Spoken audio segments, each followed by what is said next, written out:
The following program may contain coarse language, violence, nudity, mature subject matter, or scenes which may not be suitable for all viewers. Viewer discretion is advised. All Hit Radio.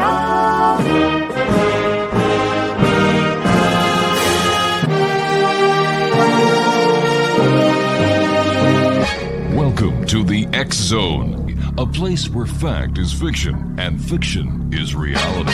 Now, here's your host, Rob McConnell.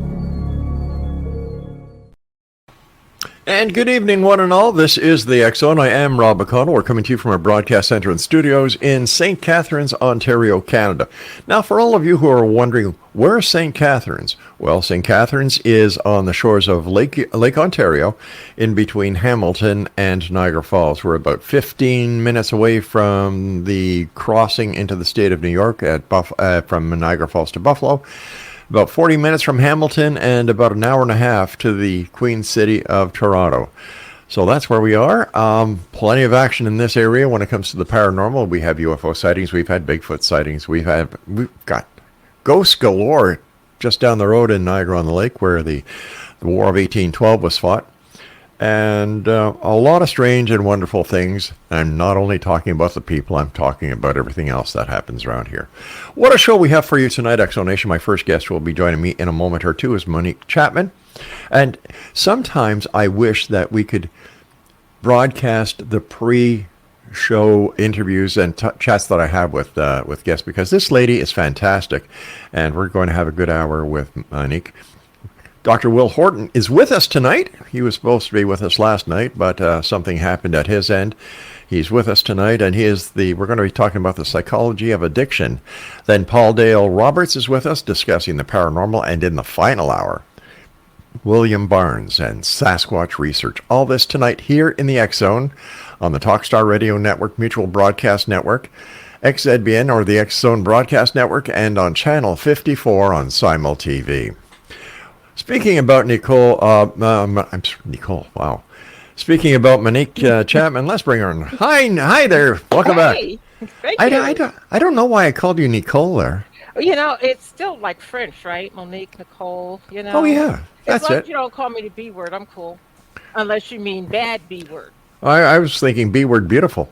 Okay, that wasn't what I was thinking, but I'll take that. Thanks very much for joining us, Monique. Tell us a little bit about yourself and how you became to enter into the wonderful world of metaphysics and the work that you do. Ooh, a little bit about myself. Okay, native New Yorker, born and raised. My family was into this, and I didn't know that I had any abilities that other people didn't have until I went to kindergarten, and I was telling the kids about the colors that are around them, and they're like, whoa, you're weird. So I quickly learned to squash that, and plus being the only black kid in the school, that didn't help either. So I squashed that, but it's a family learning. We used to practice. My mother was into a lot of voodoo, which she taught us. I didn't necessarily resonate with it. And my father was extremely psychic. So we'd play these little psychic games, and we didn't call them psychic game. We just called it games. And my intuition grew, and I stuffed it down for a while. And then when I went to out in the working world, I was software sales rep, seems like forever, 25 years. And I got tired of doing that, flying all over the country and not being with my family. And I wanted to be with my kids. Family loved me because they could fly first class and do whatever, on their end. But I was the one suffering. So one day I just decided to quit across country from Rochester, New York, an area you were kind of talking about. Yep. When I was leaving there, went to flying over Minnesota. When I got over Minnesota, I don't know why, I said I had enough. When I landed in San Jose, I sent the computer and everything back and said bye. Came home, told my husband. When he got up off the floor, he's like, well, what are you going to do now? Because we were a two-income family. Right. And at that point, I said, I don't know, but I'll figure it out. Give me a couple of weeks. And I ran into a friend who took me to a psychic show. It was Psychic Healing and Arts. And I saw the people in their booths and they were giving readings. I'm like, oh, this is easy. I could do this. And that's how I started.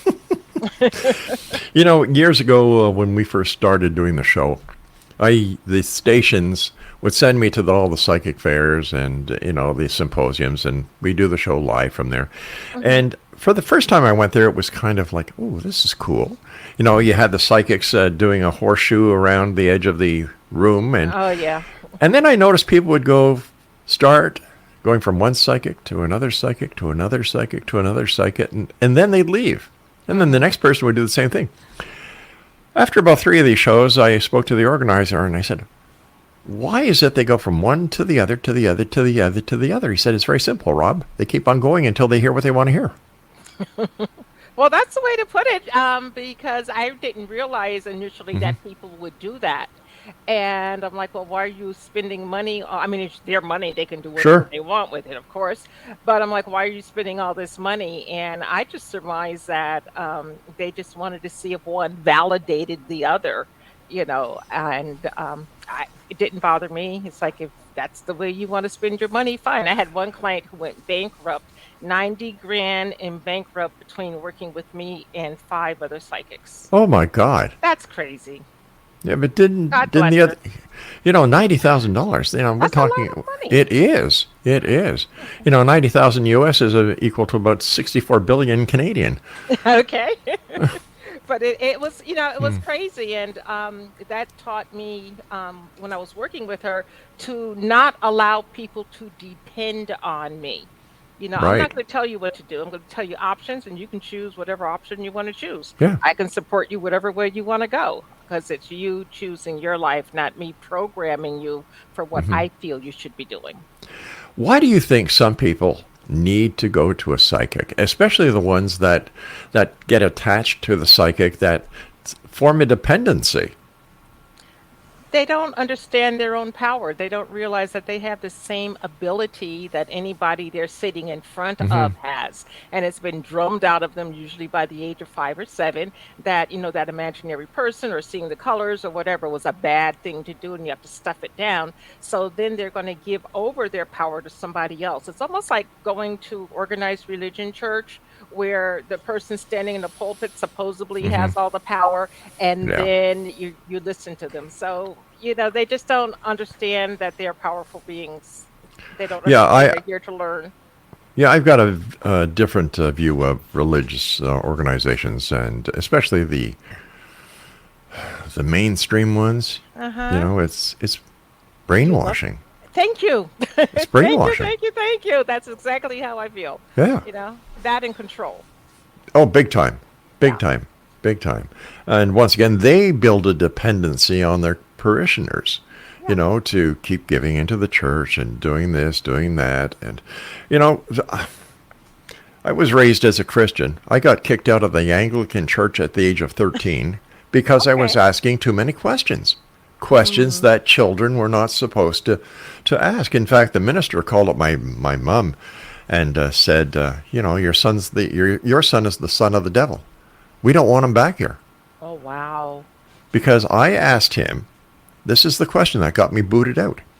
If God created Adam and Eve, and they were the only 2 people, and then they had Cain and Abel, that's 4 people, right?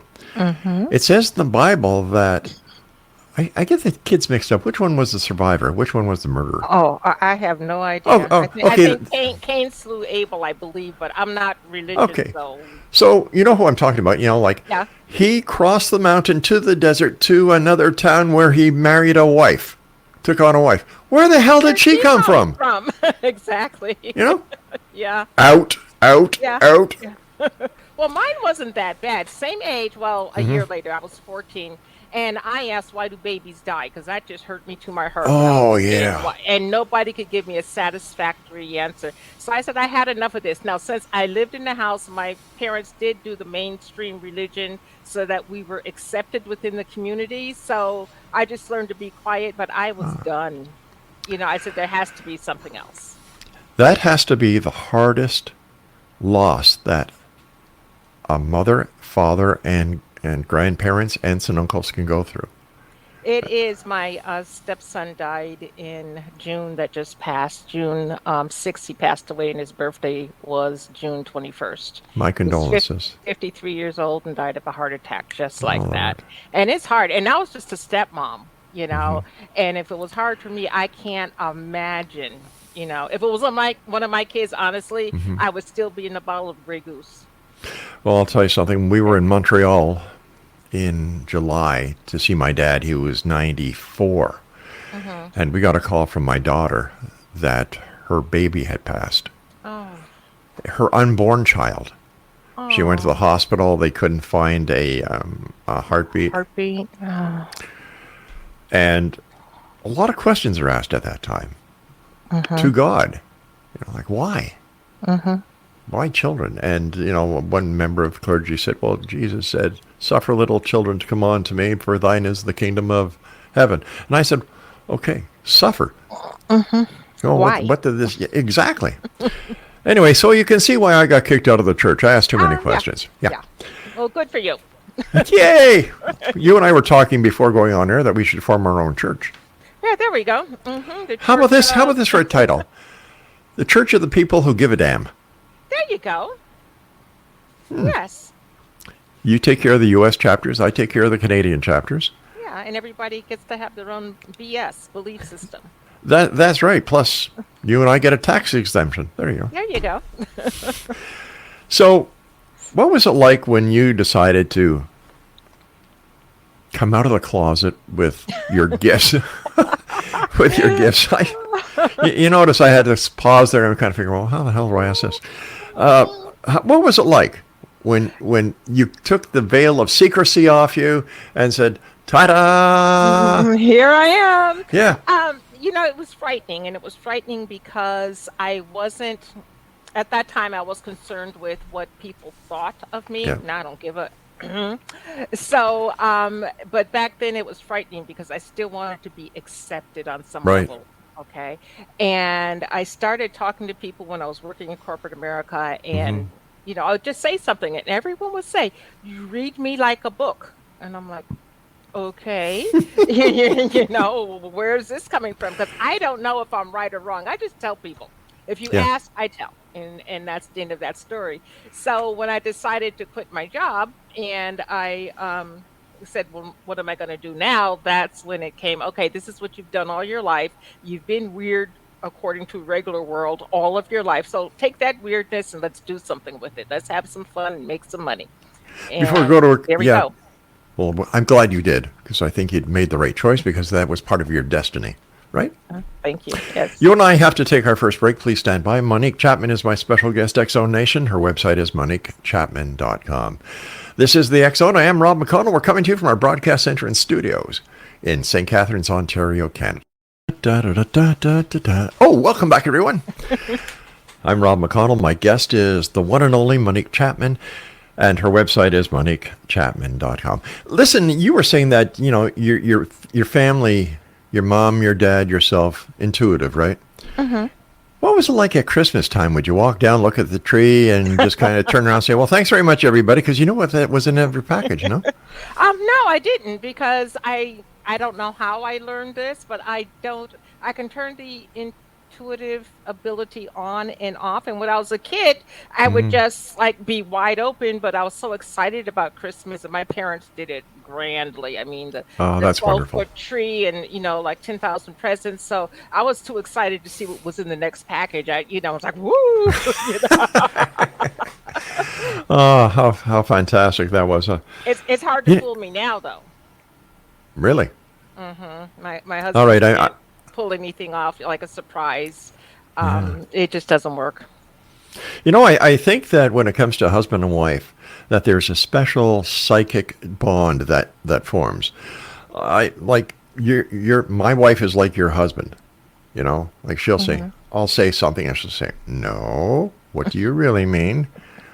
Well, blah, blah, blah. No. Okay, well, so much for Laura, who is my senior executive producer, and she's in the control room giving me dirty looks, so we better go on. Yeah. I'm in trouble. You're a spirit release therapist, okay, amongst many other things.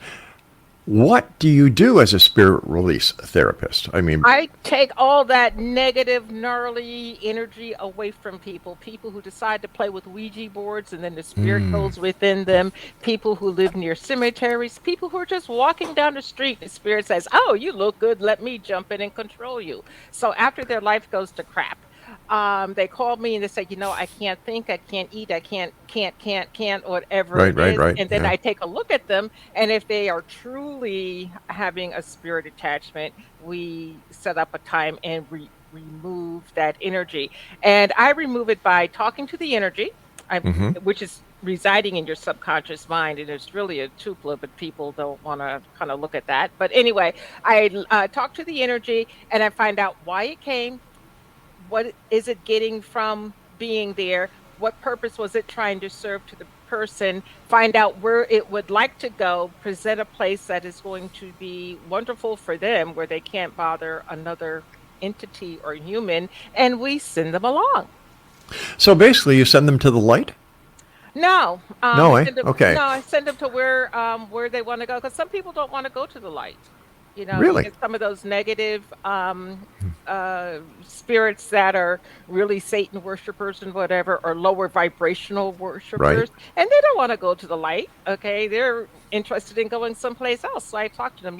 What would your particular environment be? What is it that you hmm love? What is it that you want? And I send them, but it's in different dimensions, if you will, and there's no cookie cutter process. Okay, each individual one is different.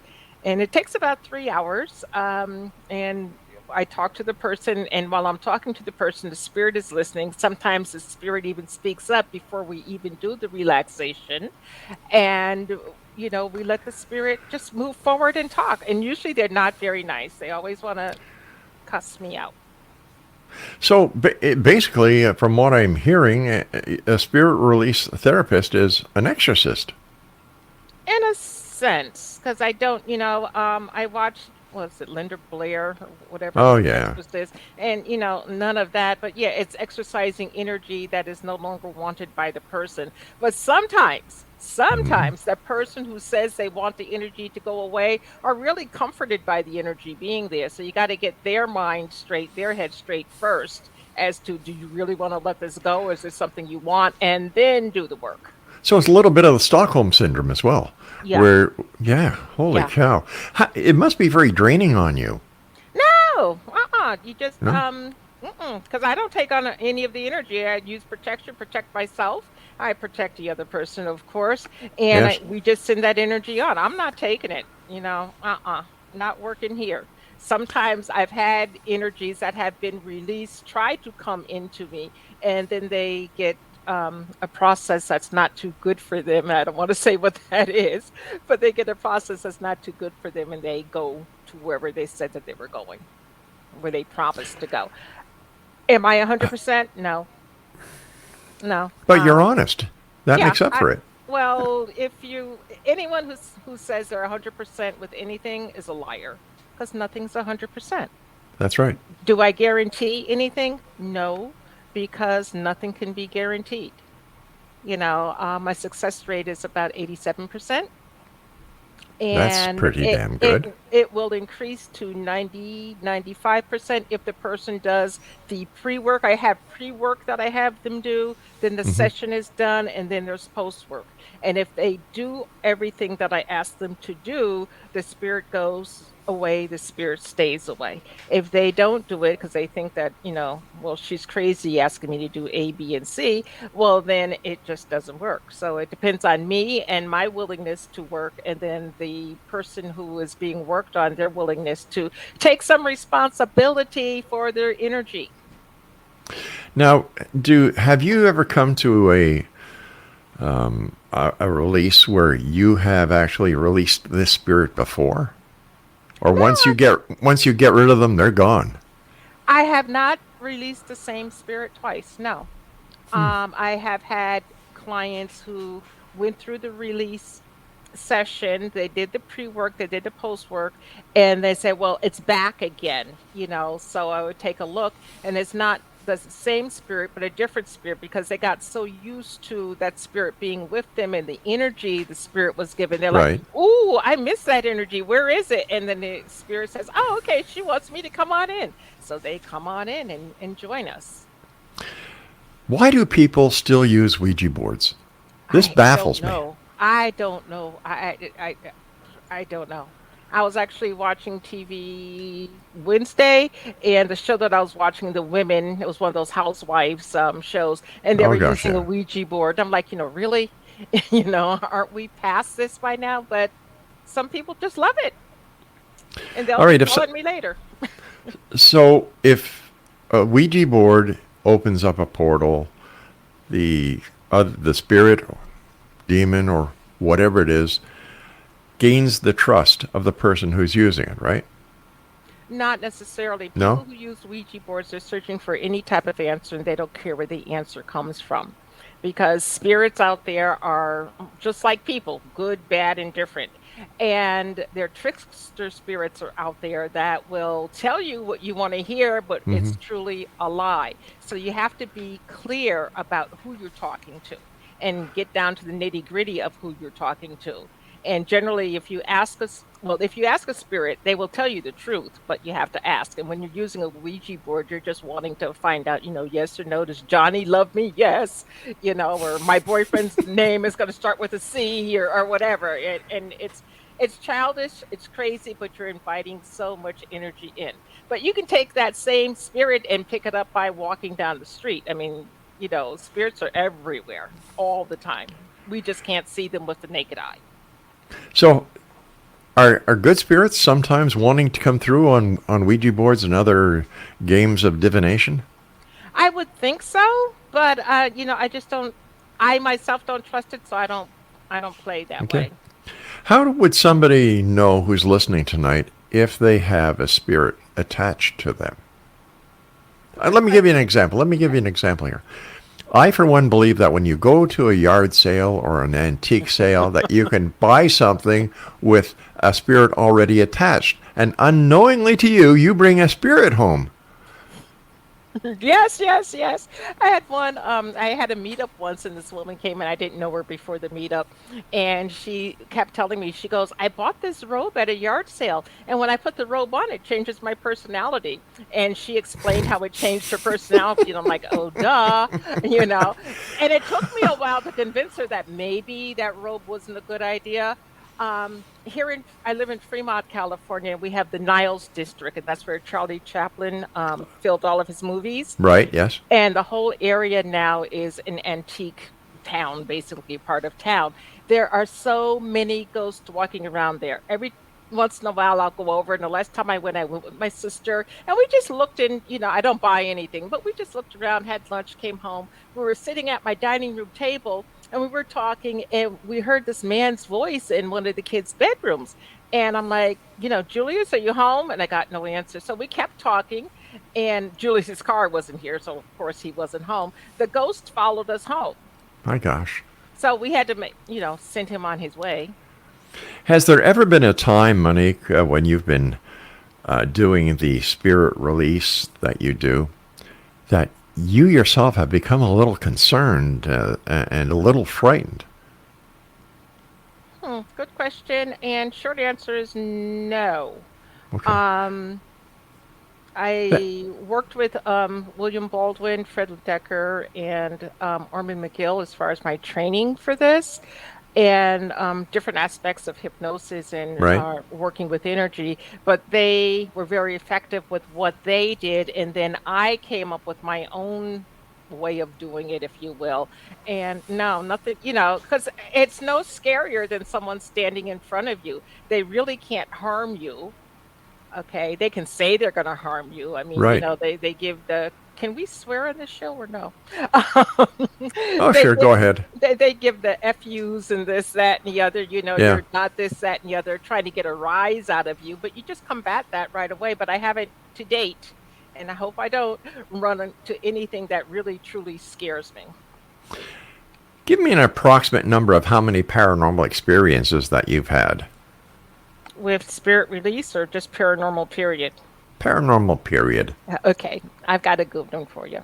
When Okay. I was 16, and there's no drinking or drugs when I was 16. Okay, afraid to do it. Boring. Yeah, well, we have since changed, but at 16, I was afraid. So our house had burned down, and when our house burned down, we needed some place to stay, and we stayed Yeah. in a hotel for a little bit, and had enough of that because we stayed 2 cities away from our high school, and that was very difficult to, drive to school and back. Transportation. So Yeah. I begged my father to rent a house that one of my schoolmates had available. Her grandparents had died, and the house is sitting empty.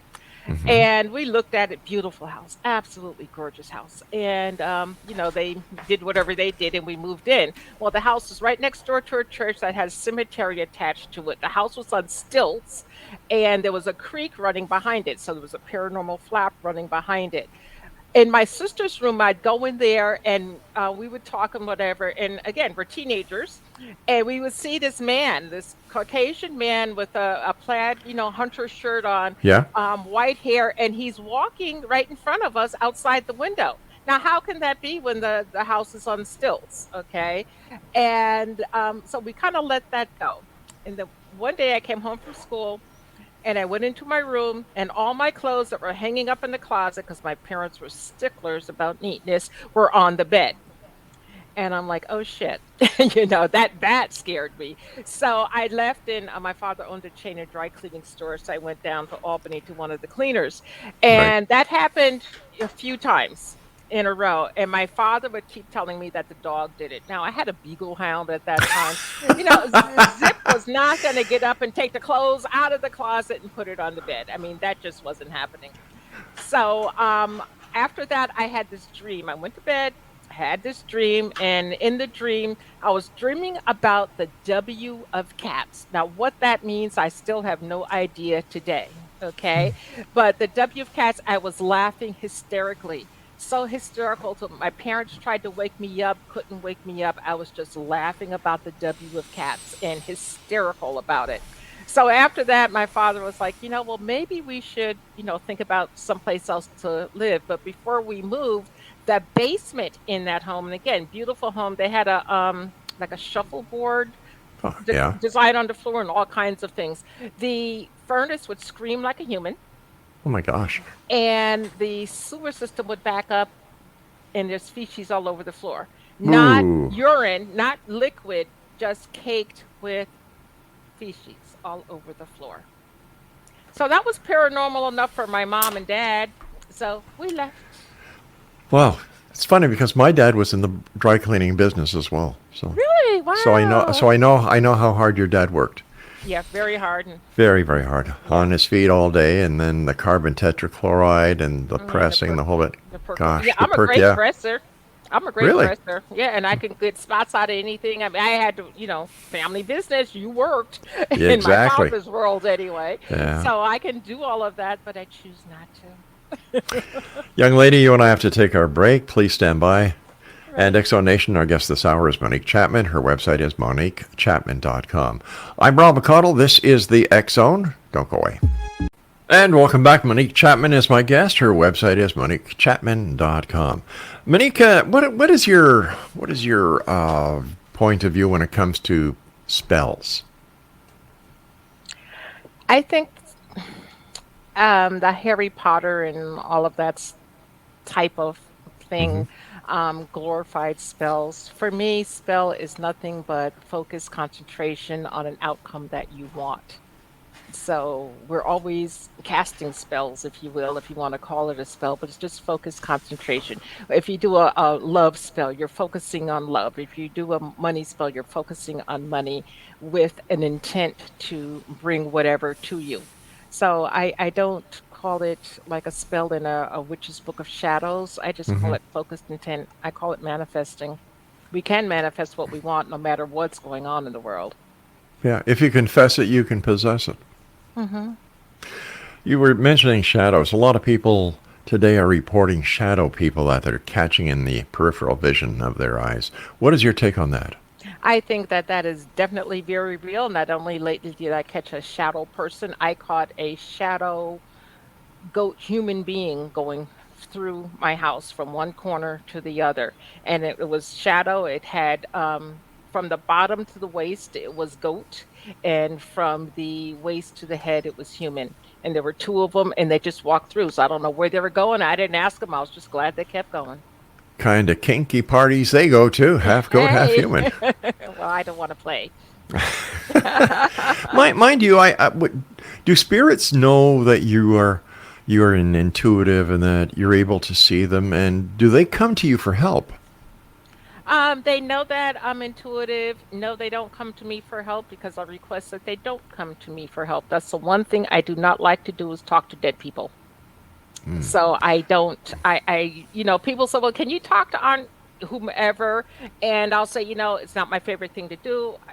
I'll try. And when I do it, they say, oh, yeah, you connected. But it's not, I just don't feel comfortable with that because then you've got too many spirits all around all the time. And that's just way too much. I tend to work with no energy around me. I'll call in a spirit guide if I need it. But outside of that, I want to be in control of my destiny, not some outside energy controlling me. Is there a difference between being a psychic and being an intuitive? No. Same thing, huh? Intuition comes from within. Psychic ability comes from without. So psychic ability, you're using your intuition with some type of outward tool, like tarot cards or runes or whatever, but not really. Okay, you sent us some pictures. You sent us 4 pictures. And I'm going to put the first one up here, and maybe you can... I believe they were taken by your son? They were taken by my youngest son when he was 9 years old. We were at my husband's mother's 85th birthday party. And this was at a VFW post. Now, this picture is very interesting. You see the woman who's looking to the side, and then you see the man behind her. Right. Okay. And then you see this white... shadowy thing with a black like top in between. Do you see I that? do. Yes, I Okay, see it. that's an energy. That's not a person that was actually there. Wow. There was no. How one did your dressed son like know that how at to all. take the... How He did your was. son know when... I gave Or him. are these just random shots? Yeah, he was 9. He had a throwaway camera. I gave both kids a throwaway camera. I said, I'll take pictures. And his older brother took the same pictures, and none of the paranormal activity is in it. But Wow, this let's go. particular kid can see ghosts, and this, he's very psychic and Intuitive? very, but he doesn't believe it. So that part doesn't work for him, but he's good at seeing ghosts. All right, let's go to our next one. Okay. This one is really Now, this interesting. one is freaky. This one is freaky. Yeah, because you see that being, right? And I have no idea who it is. And then the white thing to the left, I'm thinking that's some type of ghost because there's no napkins or anything flying in the air. So I have no idea what that was. But looking at that being, and then if you look behind the being, you could actually see the white shadow of something else. I have no idea what it was, who it was. None. All right, let's go to the next one. Okay. Okay, This now was this... interesting. Yeah, Go it's ahead. very interesting, yeah. It looks like whatever the spirit is or the entity is dancing with the gentleman. Well, the gentleman is my husband, and his father had passed away at this point, and his father had a particular way of holding his hand, okay? Now, if you Right. look at my husband and you look on I'm trying to figure out, the left side, you will see like a thumb with a thumbnail, and then if you Yeah. look on the right side, you'll see the index finger, the middle finger, the ring finger, and the pinky finger sticking up. That's Yes. how my father-in-law held his hand in real life, Oh constantly. my gosh. So he was hugging his son. Now, again, the white thing, to me, that must be some type of energy, but I just don't know what it is. It's fascinating. That's what it is. It's just fascinating. Let's go to our next one. I think this is the final one that we have. Okay. Oh, okay. So that's me with my hand out, and my friend Brian and Deb. And on the way to the affair, my in-laws didn't particularly care for me because I could call them on their shit. And so, I was in the car. I said, let's send out healing and love and all of that. And look what came out of my hand. Wow. Energy was coming out of my hand. Now, mind you, this is at a VFW post, the cemetery in the area, Albany Rural Cemetery, which is one of the most haunted cemeteries in the United States, was 4 miles up the road. So I don't know if it was energy coming from there, Mm-hmm. or what, but others' energies were with us. And I didn't feel at ease when I was there. You know how you can walk into some place and it's like, oh, I just can't get comfy no Yeah. matter what. I just couldn't get comfortable. And, I can drink, but I wasn't drinking. I was like, no, I got to stay clear so I can be aware of whatever. And, nothing happened that I could see, but there was a lot going on behind the scenes. Thank you for allowing us to share those photos, Monique. Oh, yeah. Thanks. You're welcome. Has your son developed his abilities since those photos were taken? Yes and no. He can still see ghosts. The last time that I'm aware that he used it for a while, when he was going to college, he was a bartender, Mm-hmm. and a bar back first, and then a bartender. And he worked at, oh God, the San Carlos Lounge in San Carlos, California. And there was this long running story about a man being murdered in the bar. And he was a biker dude, the long hair, mustache, typical what you would imagine a biker Mm-hmm. guy to be. And every Sunday we would go over and have drinks with him because it was slow, it was just slow. And we were sitting there and he was doing his thing and he stooped down and he got back up and he was facing the mirror and he turned around and he looked and he goes, "Oh, but it's not there." And he turned around and again I said, "What's not there?" He goes, "Mom, that biker dude was standing behind you." And I'm like, okay, but he described him and I didn't see him, but he could definitely see this person. And he tends to know when people are going to make their transition. He does, eh? Yeah. I mean, he'll just come out and tell you. Well, I don't want to meet your son. I'm sure he's a great guy, but He's a good kid. he takes after his mom and dad, that's for sure. You and I have to take our final break, Monique. Please stand by. And Exo Nation, if you'd like to find out more about Monique Chapman, visit her website at moniquechapman.com. When we come back, we're going to be talking to Monique about her podcast so that you can spend some time with her, listening to her podcast. And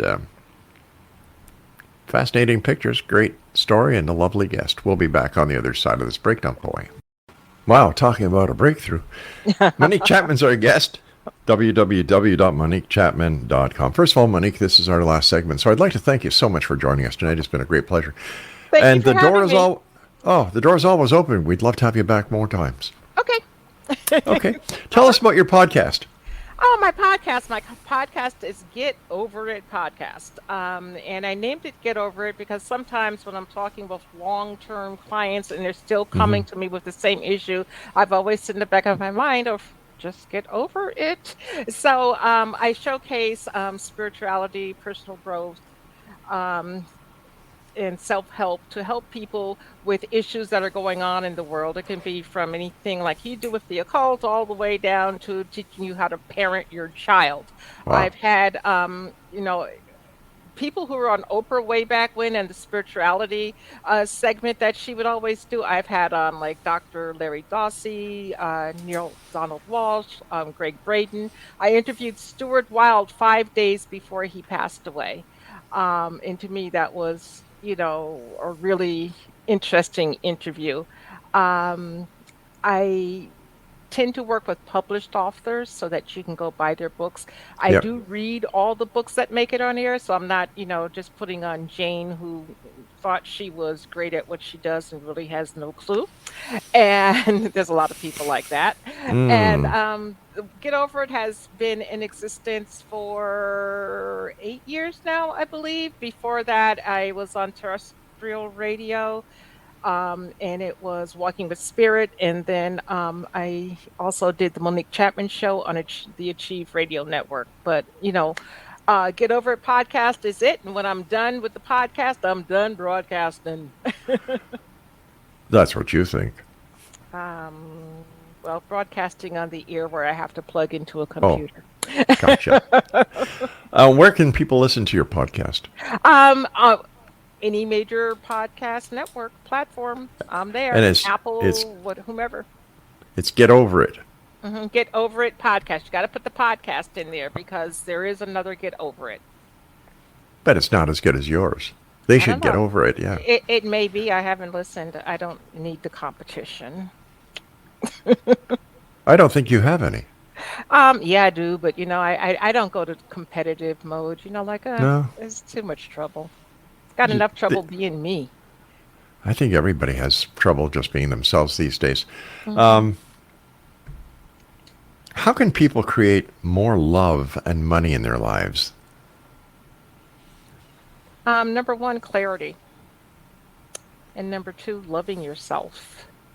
And if you have the clarity about the type of relationship that you want, not that, oh, Mhm. he's got to be 6'2" and he's got to be tall, dark, and handsome, or she's got to be a size 2, and, forget all of that. What is the quality of the person that you want to have in your life? What are the experiences that you like and would like to share together? Mhm. I have people write them down to the tune of 150 qualities.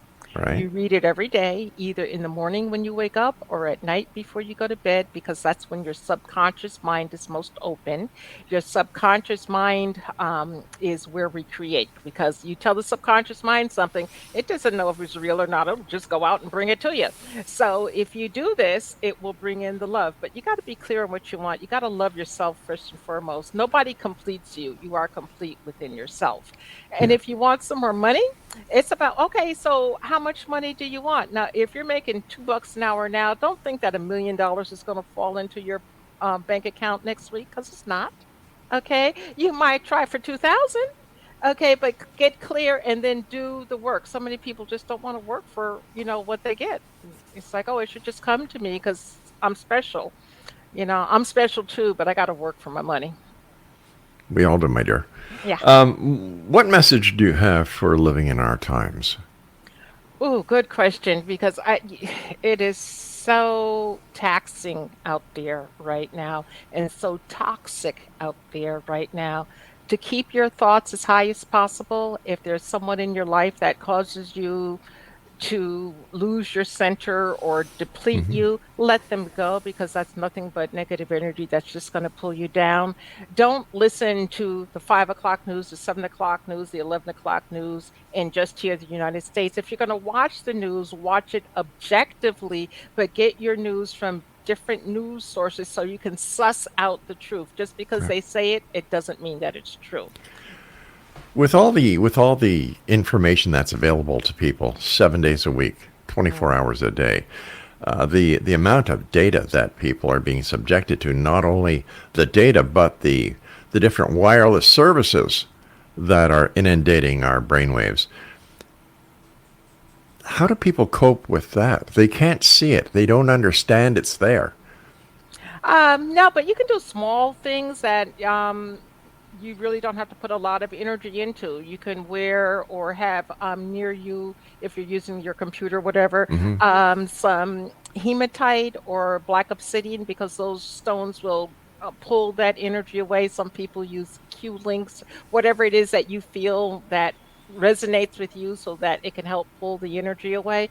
And sometimes the best energy is to reduce the energy going around in your home. Like, turn off the computer, turn off the cell phone, turn off the TV. Ooh, novel concept there. Turn off the games. Ooh, novel concept. But that will Yeah. allow your space to kind of calm down, and you can, regroup again. You can always use like sage or Palo Santo to kind of clear the air, but it clears the air more than it does the energy that's going around. So, you just got to get away from it. Spend some time outside in nature.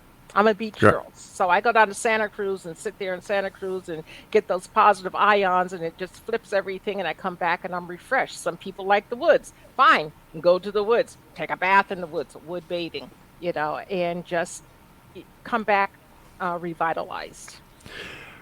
Here's my final question for you. What is your message for the Exo Nation tonight?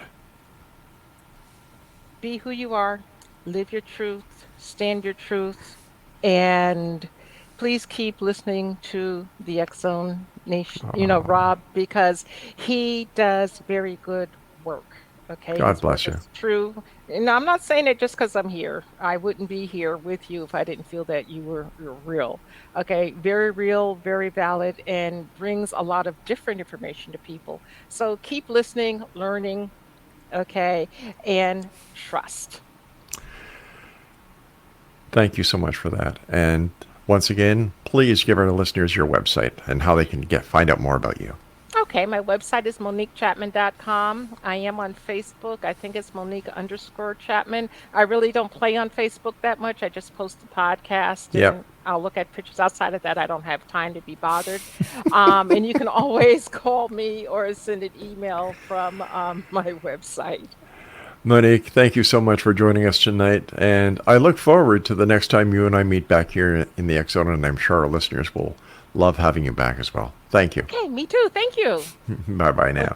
Bye-bye. Once again, X Zone Nation, Monique Chapman has been my guest, and her website is MoniqueChapman.com. The name of her podcast is Get Over It Podcast. Before I go to my next break, I'd just like to remind you all of a couple of shows that we have here on the X Zone Broadcast Network. Mission Evolution with Gwilda Wiyaka, and Gwilda does another show with us called Stairway to Heaven. Now, to find out more about Mission Evolution, the website is missionevolution.org, and for Stairway to Heaven, it's stairwaytoheavenmedia.com. Kevin Randall joins us as well every week here on the X Zone Broadcast Network. His show is called A Different Perspective, in which he talks about UFOs, the Roswell crash, unidentified flying objects, UFO crashes, and he brings on some of the most important people that talk about UFOs and what is in the skies, whether they're real, whether they're part of an ongoing encounters that we've had throughout history, or if it's military. And his website is kevinrandall.blogspot.com. Coming up next is Dr. Will Horton. We're going to be talking about the psychology of addiction here in the X Zone from our broadcast center and studios in St. Catharines, Ontario, Canada. Don't go away.